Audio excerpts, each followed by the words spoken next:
नमस्कार, DV live Chhattisgarh में आपका स्वागत है। छत्तीसगढ़ की तमाम बड़ी खबरों के साथ मैं हूं सिमरन कौर। आइए देखते हैं आज की सुर्खियां।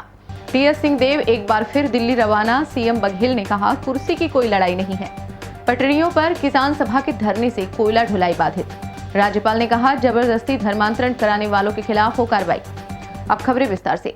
छत्तीसगढ़ के स्वास्थ्य मंत्री टीएस सिंहदेव एक बार फिर से दिल्ली रवाना हो गए हैं। मुख्यमंत्री भूपेश बघेल ने टीएस के दिल्ली दौरे को लेकर साफ कह दिया है कि यहां कुर्सी की कोई लड़ाई नहीं है। सरगुजा के दरिमा हवाई पट्टे से विशेष विमान से सोमवार की सुबह सिंहदेव दिल्ली के लिए रवाना हुए। बता दें कि 2 दिनों में सिंहदेव का ये दूसरा दौरा है। 2 दिन पहले भी सिंहदेव दिल्ली ही गए थे।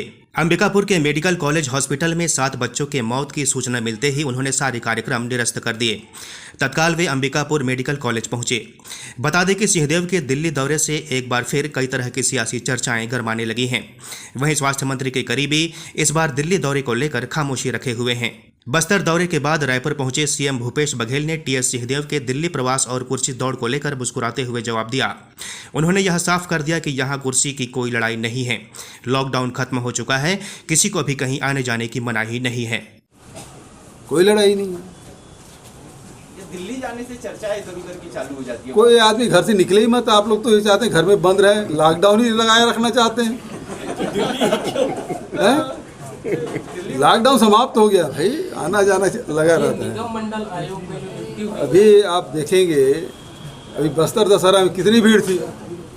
पिछले साल तो केवल प्रतीकात्मक कर दिए थे। इस साल बस यहाँ के दशहरा में देखिए कितनी भीड़ रही है, लोग निकल के आए।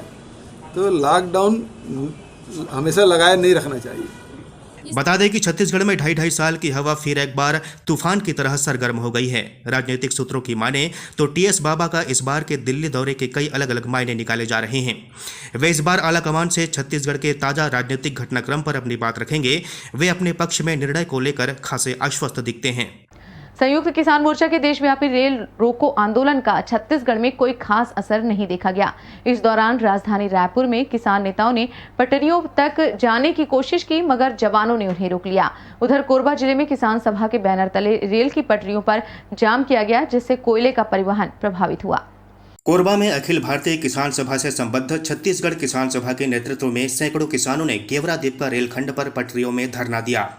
लगभग 2 घंटे बाद जवानों ने इन्हें बलपूर्वक हटाया।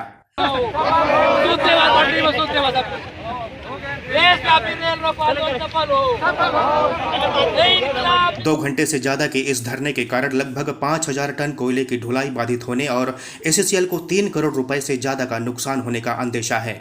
उधर छत्तीसगढ़ किसान मजदूर महासंघ के बैनर तले संगठन के नेता, किसान और मजदूर, महिला पुरुष बड़ी संख्या में रायपुर रेलवे स्टेशन में एकत्र हुए। यहां इन्हें जवानों ने पटरियों तक जाने से रोक दिया, जिसके बाद सभी धरने पर बैठ गए और देर तक नारेबाजी करते रहे। मुर्दाबाद, मुर्दाबाद, मुर्दाबाद, मुर्दाबाद, फांसी दो, फांसी दो। गौरतलब है कि संयुक्त किसान मोर्चा द्वारा कृषि संबंधी तीनों कानूनों को रद्द करने की मांग को लेकर दिल्ली सिंघू बॉर्डर पर आंदोलन किया जा रहा है। मोर्चे के राष्ट्रव्यापी आंदोलन के तहत रेलवे का चक्का जाम करने की घोषणा की गई थी। इसी कड़ी में कल छत्तीसगढ़ के इक्का दुक्का स्थानों पर सांकेतिक प्रदर्शन किया गया। 3 दिवसीय बस्तर दौरे से लौटी राज्यपाल अनुसुईया उइके ने मीडिया से बातचीत में कई अहम मुद्दों पर बयान दिया है। बस्तर दौरे की जानकारी देते हुए राज्यपाल ने बताया कि वहां की अनेक प्राचीन परंपराएं हैं। वहां आज़ादी की लड़ाई लड़ने वाले अनेक स्वतंत्रता सेनानी भी रहे हैं, जिन्हें जानने की जरूरत है। वहीं आदिवासी क्षेत्रों में धर्मांतरण के मुद्दे पर राज्यपाल ने कहा कि धर्मांतरण को लेकर कानून बनाया गया है, लेकिन जबरदस्ती धर्मांतरण कराने वालों के खिलाफ निश्चित कार्रवाई होनी चाहिए। जो आदिवासी समाज के इस छत्तीसगढ़ प्रदेश के बहुत सारे स्वतंत्रता संग्राम सेनानी हुए, जैसे कि स्वर्गीय वीर नारायण शाह जी, आपके गुंडूधर जी, और भी ऐसे हुए हैं जिनका कभी इतिहास में वीर नारायण जी को तो याद करते हैं, बिरसा मुंडा जी को भी याद करते हैं, लेकिन बहुत सारी ऐसी महिलाएं, बहुत सारे ट्राइबल के ऐसे लोग हुए हैं जिन्होंने स्वतंत्रता की आज़ादी के लिए और अंग्रेजों से लड़ाई लड़ी का तो अपने आप में कानून बना है। और वो धर्मांतरण का कोई भी व्यक्ति, किसी को जबरन धर्मांतरण नहीं किया जाता है, ये कानूनन अपराध है। अगर कोई इस तरह की शिकायत आती है कि कोई जबरन प्रलोभन लालच से अगर कोई धर्मांतरण करवा रहा है, तो निश्चित रूप से उसके ऊपर कानूनी कार्रवाई होनी चाहिए। राजीव भवन में आयोजित मिलिए मंत्री के कार्यक्रम में प्रदेश के शिक्षा मंत्री प्रेम सिंह साय टेकाम ने पदाधिकारियों और कार्यकर्ताओं की समस्या सुनी। मंत्री टेकाम ने कहा कि 40 से 50 आवेदन आए हैं, जिसमें स्कूल पर कब्जा करने की भी शिकायत प्राप्त हुई है, जिसे तत्काल कलेक्टर को फोन कर निर्देशित कर दिया गया है। वहीं शिक्षा मंत्री प्रेमसाय सिंह टेकाम ने बताया कि इस कार्यक्रम में 40 से 50 शिकायत के आवेदन प्राप्त हुए हैं। इसमें ट्रांसफर संबंधित शिक्षा समिति से संबंधित कई शिकायत हैं। शिकायत के आधार पर आए आवेदनों को जांच कर कार्रवाई की जाएगी। आगे कहा कि सभी शिकायतें शिक्षा विभाग से संबंधित हैं। आज मुश्किल से 40-50 आवेदन पत्र हम लोग को मिले हैं। उसमें कुछ स्कूल में अवैध कब्जा हुआ है, उसका मिला। हमने यहीं से निर्देश दिए कलेक्टर साहब को कि उसको हटवाइए, कौन वहाँ पे कब्जा किया हुआ है। एक आध दो ट्रांसफ़र के मिले हुए। आप सबको पता है कि ट्रांसफ़र में प्रतिबंध है। हम माननीय मुख्यमंत्री जी को उसके लिए संप्रेषित करेंगे। स्कूलों में शिक्षकों की कमी को लेकर शिक्षा मंत्री ने कहा कि निश्चित तौर पर स्कूलों में शिक्षकों की कमी है, जिसे पूरा करने की प्रक्रिया चल रही है। वहीं शिक्षकों की कमी को दूर करने के लिए नियमित व्याख्याताओं की प्रोसीजर कर लिया गया है। शिक्षक और सहायक शिक्षकों की प्रक्रिया अभी चल रही है। निश्चित रूप से स्कूलों में कमी है, लेकिन हम लोग लगातार उसकी प्रयास हम लोग कर रहे हैं।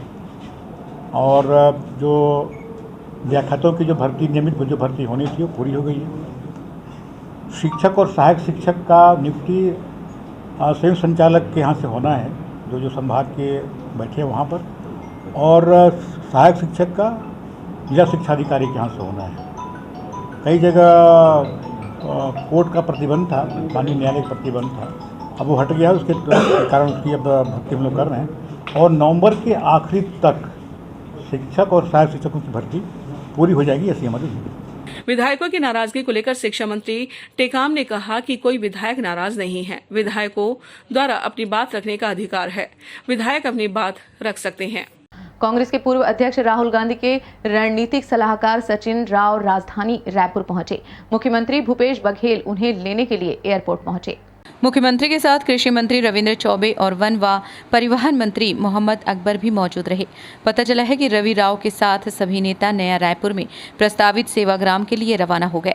मुंबई हावड़ा मेल में सफर कर रही लड़कियों ने रात 9 बजे बिलासपुर आईजी रतनलाल डांगी को ट्वीट कर परेशानी बताई। आईजी के रिप्लाई के 10 मिनट बाद उन्हें मदद पहुंचाई गई। कोरबा जिले की 2 युवतियां मुंबई हावड़ा मेल में सफर कर रही थीं। इस दौरान एक युवक युवतियों को परेशान कर रहा था। आसपास के लोगों से मदद नहीं मिली तो युवतियों ने बिलासपुर आईजी को ट्वीट कर परेशानी बताई। आईटी ने तत्काल एक्शन लेते हुए आरपीएफ को युवतियों की मदद के लिए बोगी में भेजा। भाजपा महिला मोर्चा प्रदेश अध्यक्ष शालिनी राजपूत के निर्देश पर कोरबा जिले में जशपुर के पत्थलगांव की घटना को लेकर घंटाघर से सुभाष चौक तक कैंडल मार्च निकाला गया। महिला मोर्चा की कोरबा प्रभारी ज्योति पांडे व जिला अध्यक्ष वैशाली रत्न पारखी ने कहा कि इस मामले में दोषियों के खिलाफ कड़ी कार्रवाई होनी चाहिए। कैंडल मार्च में संजू राजपूत, ज्योति वर्मा, मंजू सिंह सहित अन्य कार्यकर्ता व पदाधिकारी शामिल हुए।